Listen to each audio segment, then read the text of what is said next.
Shalom, queridos, como vocês estão? Estamos novamente aqui. Alguém me perguntou pelas bandeiras de Brasil e de Israel, que desde ontem sem, é porque me pediram emprestado para cultos de missões e eu estou sem as bandeiras aqui embaixo. Mas não tem importância, né? E deixa eu falar, hoje nós vamos falar sobre Carta de Judas e amanhã nós vamos dar início ao último livro da Bíblia, que é Apocalipse. Então se prepare, tem bastante coisa bacana. Apocalipse é um livro muito difícil mesmo para os estudiosos mais profundos, para os grandes teólogos, para esses séculos todos. Foi um livro de difícil compreensão e até hoje não chegaram a ser um denominador comum e uma unidade da interpretação de Apocalipse. Mas nós vamos dar umas pinceladas, né? Vamos conhecer um pouquinho dentro daquilo que for possível ser revelado, vai ser revelado, né? Só para a gente ter uma noção, tá bem? Então vamos lá. Vamos falar da carta de Judas, que é uma carta também de alerta contra os falsos mestres. Imagine você que na igreja primitiva ela já sofria, né, com a heresia, ela já sofria com os falsos mestres que queriam se beneficiar, queriam usurpar o povo. E veja você, né, 2000 anos depois, a igreja ainda sofre com isso, né? Hoje a gente também sofre com isso. Hoje também existem os falsos mestres, existem as pessoas tirando proveito da religião, tirando proveito das coisas de Jesus, mas a gente não pode se entristecer com isso e não pode desistir, porque a nossa visão tem que estar no Senhor. É por isso que a gente tem que conhecer a Bíblia, é por isso que a gente tem que estudar. Que a palavra diz que conhecereis a verdade vos libertará. A única maneira de não sermos enganados, a única maneira de estarmos com a nossa vida no prumo é através do conhecimento e através da palavra. Só dessa maneira a gente não vai ser enganado. Ainda assim, a gente corre o risco de ser enganado, mas é mais difícil, né? Quando a gente conhece, é mais difícil. Então, assim, eu incentivo você a rever sempre os ensinamentos da Bíblia, fazer um estudo diário, né? Aprender cada vez mais, porque quanto mais a gente busca o Senhor, mais Ele se achega a nós. E Ele vai nos dando revelação, o Espírito Santo vai nos mostrando, vai revelando, e assim se torna um hábito, né? E a Bíblia é uma verdadeira paixão. Depois que você tiver o gostinho mesmo, você vai ver que você não vai passar um dia sem se dirigir, nem que seja um minuto, um versículo, um capítulo, você vai ver que você vai sempre buscar na palavra de Deus uma direção para a sua vida, tá? E eu fico feliz por a gente estar conseguindo, né, nesse tempo, esse tempo difícil, esse tempo que não tem sido fácil para ninguém, a gente ter conseguido, com a graça de Deus, estarmos chegando no último livro da Bíblia. Você não imagina como foi difícil. Foi para mim e eu acredito que tenha sido para você também. Teve dias de a gente achar que não ia conseguir, tá? Mas glória a Deus, né? Ele nos manteve, nos deu saúde, nos deu vigor, nos deu força, nos deu motivação, nos deu alegria. E é uma maravilha, né? Sou grata a Deus por isso e grata a você que me incentivou também, tá bom? Então vamos lá. A carta de Judas, né? A Epístola Universal do Apóstolo Judas. Judas se identifica como irmão de Tiago. Provavelmente o Tiago que era irmão do Senhor, irmão de Jesus, né?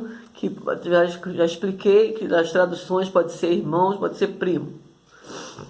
Veja lá em Atos 15, capítulo 15, versículo 13, Atos 21, versículo 18, em Gálatas 19, dos versículos 2 ao 12. E lá em Marcos também, no capítulo 6, versículo 3, que menciona Judas como irmão do Senhor.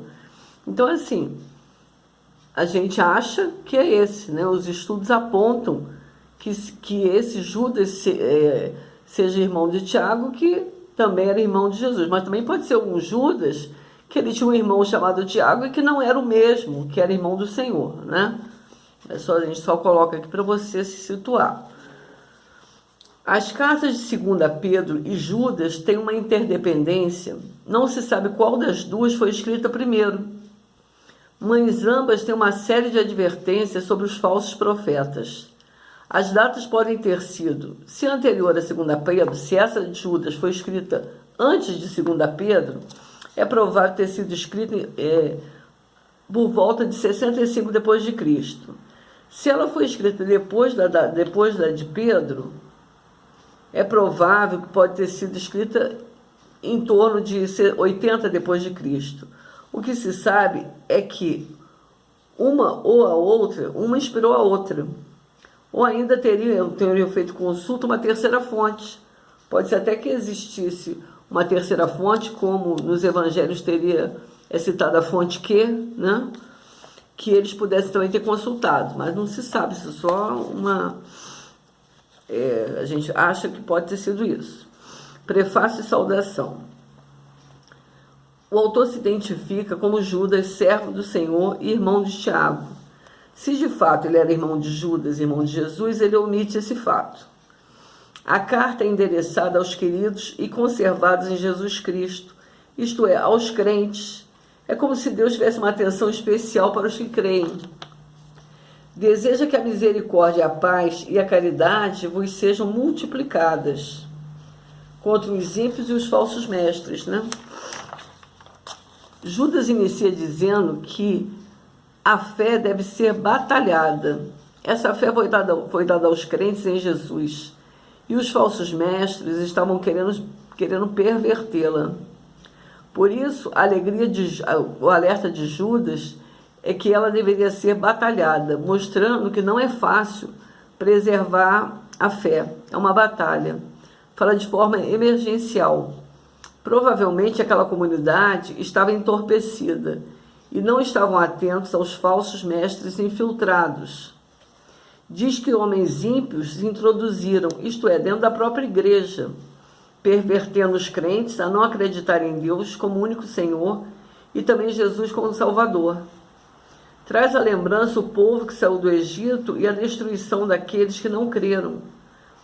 Falam dos anjos que não guardaram os seus principados, que para eles está reservada a escuridão e a prisão até o dia do juízo.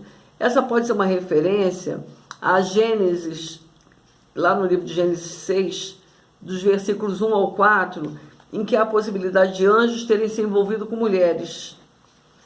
Fala de Sodoma e Gomorra, que foi destruída pela degradação sexual. E diz que o perfil dos infiltrados está ligado a situações de sexo degradante, desprezo à lei, aos legisladores e a profanação do que é sagrado.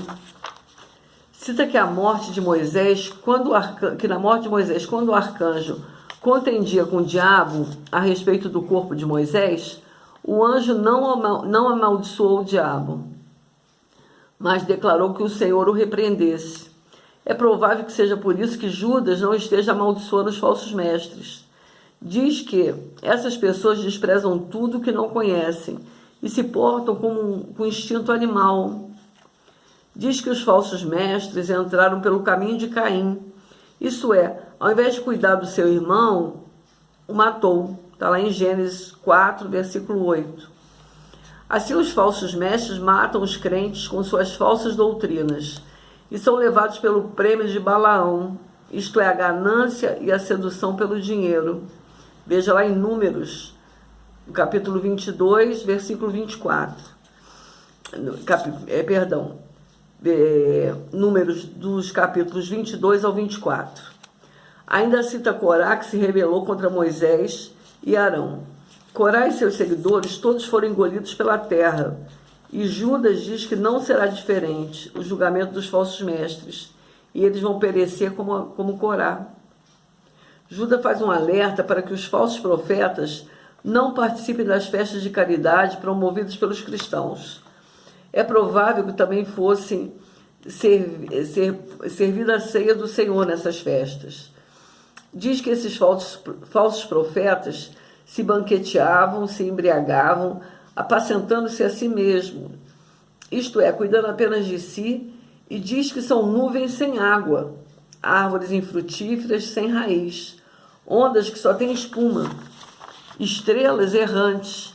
E Judas diz que Enoque, o sétimo depois de Adão, veja lá em Gênesis capítulo 5, dos versículos 3 ao 24, Enoque já profetizava sobre esse tipo de pessoa, interesseira, mentirosa, falsa, gosta de contar vantagem, de bajulação e cheios de interesse. Você vê que lá na época de Enoque já existia isso, e Enoque profetiza em relação a isso, né? Judas exorta os crentes a se manterem vigilantes, a se guardarem dos falsos profetas. Eles vão criar igrejas para o seu próprio interesse. Seus caprichos e desejos, eles causam divisões e não têm o Espírito do Senhor. E lembra que tudo isso já havia sido dito pelos apóstolos de Cristo. Exortação e doxologia final. Incentiva-os para que perseverem na fé, incentiva a orarem no Espírito, isso é, com gemidos inexprimíveis, línguas desconhecidas. Veja lá em Romanos, capítulo 8, versículo 15, Romanos 8, capítulo 8, versículo 26, 1 Coríntios 14, versículo 4, e Lucas 4, versículo 14. E diz para que eles permaneçam no Espírito, diz para terem paciência com aqueles que vacilarem na fé, para buscar os perdidos, os que tomam o caminho errado. Diz para terem pena dos pecadores, mas tolerância zero com o pecado. Diz que o pecado produz mau cheiro que chega ao céu. Encerra dizendo que Jesus é poderoso para os guardar de tropeçar e de apresentá-los irrepreensíveis. Ao único Deus, ao nosso Jesus Cristo, seja glória e majestade, domínio e poder, antes e para sempre. Amém. Ele encerra dessa maneira a carta, louvando e adorando ao Senhor, né? E incentivando aos seus ouvintes a perseverarem, né? Perseverarem na fé e na fé de Jesus Cristo, e ficar alerta contra os falsos profetas, tá? Aí eu tirei aqui uma introdução que está lá na Bíblia Plenitude, só para ilustrar. Eu vou ler para você aqui. Reconheça as marcas dos falsos mestres. Repreenda e rejeite qualquer mestre que... Olha as características, né, que ele está dizendo aqui dos falsos mestres. Eles ensinam coisas que não se pode aplicar. Eles têm comportamento libertino. Fala com desrespeito das autoridades. Rejeita a autoridade estabelecida. Estão mais preocupados com o dinheiro do que com o bem-estar daqueles a quem eles ministram. Prometem coisas que não podem fazer. Mudam constantemente sua mensagem, sempre ensinam alguma coisa nova. Não mostra nenhum fruto resistente. Reclama e critica os outros.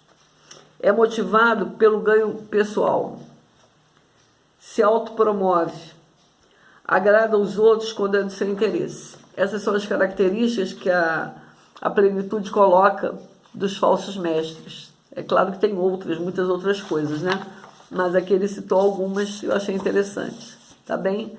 A gente se vê amanhã e você prepare o seu coração, porque o livro de Apocalipse é um livro de revelação, é um livro diferente, é um livro que a gente não está acostumado, né?